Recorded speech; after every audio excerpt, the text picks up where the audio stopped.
Hey guys, and welcome back to the channel, and in today's video I wanted to have a little discussion about one of the 4 new weapons that was recently added to Battlefront 2, and that is the Cycler Rifle. Now before I jump in, be sure to leave a like on this video and comment down below if you think the Cycler Rifle needs a buff or if you think it's fine the way it is. Now the Cycler Rifle is used by the Specialist class and it was a fan favourite in Battlefront 2015, however since being added into Battlefront 2, a lot of people are complaining about how underwhelming it is, and rightfully so. It does feel like a bit of a pea shooter at times compared to its predecessor. But the thing some people don't know yet is that there are ways to make the Cycler Rifle a lot better, and I will be talking about how to do that in this video. Now the new Cycler Rifle allows for 3 shots back to back before entering cooldown mode, whereas in the 2015 version it was just a single use before you had to wait for the star card to cooldown. Now compared to the Cycler Rifle in Battlefront 2015, which if you landed a headshot was an insta-kill, the Battlefront 2 version requires a headshot and a body shot to kill infantry, or 2 headshots if you're trying to kill a heavy or a buffed officer.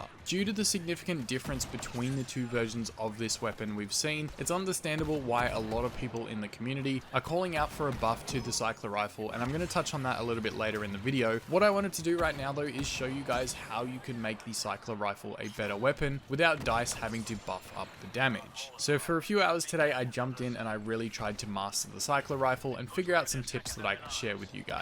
For the best part of my playtime, I found that there are a few things you can do, some simpler than others, to make this weapon better. So right now I'm going to go through the attachments that I use on the weapon, the best star card loadout to make this weapon a ton better, and a tip that many of you may not have thought about trying when on the Battlefront. So first things first, let's talk about the attachments that I use, and right off the bat, let's throw the dual zoom attachment out the window. Now if this gun was a one-shot headshot kill, this might be a viable option, but for something that has this much recoil and isn't a one-shot kill, the dual zoom is pretty much pointless. So with that said, it leaves us with the reduced recoil and the improved cooling. Now improved cooling is self-explanatory. It reduces the time before the blaster begins cooling down, and the reduced recoil, well again, it's pretty obvious what that does. But what I noticed when I finally equipped these after using it without any attachments for a while was that the reduced recoil attachment actually makes a massive difference, and with a little bit of help from some recoil control, you can make this weapon feel pretty much like the IQA sniper rifle, which has near no recoil. With that said though, if you aren't using these attachments, give them a go and I guarantee you'll notice a solid difference in your gameplay. So now that we've spoken about the attachments, we're going to talk a little bit about which star cards can actually improve the performance of this weapon. You guys may not have known this, but depending on your star card loadout, you can actually improve the performance of the Cycler Rifle, and I'm going to tell you guys how to do it right now.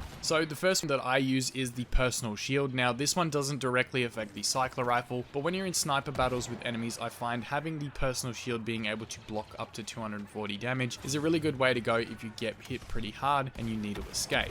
Following on from that though, the 2 star cards that I use in combination with this actually directly affect the performance of the Cycler Rifle. Now like I mentioned earlier, the Cycler Rifle gets 3 shots before it goes into cooldown. Well, if you get a super cooldown success, then you will get a few more shots off the back of this, and the star card that I use to help improve this is called Expert Weapons Handling. Now this gives your weapon cooling success states a 66% increase in time, so that you can fire the weapon that much more without it overheating. So if you guys overheat your blaster and then get a super success state, you can pretty much get 66% more time while you can fire your weapon, and it doesn't really have a limit as to how many times you can shoot it off. So as quickly as you can get off shots in that time, you're going to get a lot of shots off, and if you can control that recoil, you can land an absolute ton of shots on enemies, giving this weapon the ability to shoot off almost like 5 or 6 times before the cooldown actually ends. Now the final star card that I use to help this is the Marksman star card, and the Marksman star card, when you defeat an enemy with a headshot, your weapon heat will be reset and your weapon will produce less heat until you overheat next time, giving you a 40% heat reduction to the weapon's firing state. So this in combination with the Expert Weapons Handling can give you an absolute ton of shots, and you'll see it in the gameplay in the background. There are some times in this video where I actually get like 10 or more shots off before I actually have to cool down this Cycler Rifle.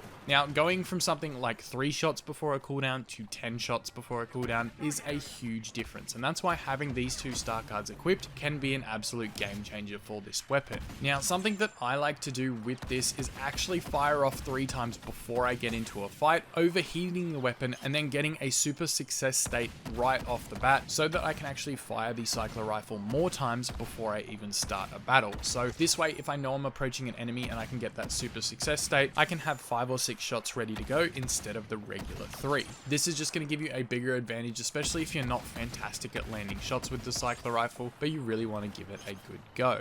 Now, this star card loadout combined with the tips that I have discussed should effectively give you the ability to fire off the cycler rifle a lot more times before having to go into cooldown, giving you guys the best chance to do well. Now, getting to the point, I know what you guys are thinking. Well, Twisted, all of this sounds good in theory, and it works great in co-op, which we can see from the gameplay, but how does it stack up in multiplayer? Well, the answer is, if you hit your shots, it works pretty well. But in saying that, the cycler rifle is definitely a high skill weapon, and unless you're a specialist main with a lot of hours of practice with your aim, you're probably going to end up getting one-tapped by that guy with the NT242 halfway across the salt flats of Crate every time you peek your head out. So in saying this, my sniper of choice is still currently the NT242, and it will remain that way unless the cycler rifle miraculously gets a buff to be a one-shot headshot to kill enemies. And hey, if enough people make noise about it, maybe they will change it. But right now, it doesn't compare to the NT in multiplayer situations. However, if you want to go farm some bots in co-op and have a bit of fun in doing so, whack this loadout on for the cycler rifle, use these tips, and see if you can get the hang of the quick fire rifle method. So with all of that said, guys, I hope you enjoyed the video. Make sure to subscribe to the channel if you are new, and hit the notification bell to stay up to date with all of my latest videos and live streams. I really hope this video opened the eyes to some people that are complaining that the cycler rifle is terrible. It's not terrible. It can be good when used in the right way, but I agree in the fact that it does need a slight damage buff for multiplayer situations. But with all that said, thank you again for all tuning in. I will see you all in the next video. May the force be with you always. The Sith are all powerful. You are no match for me.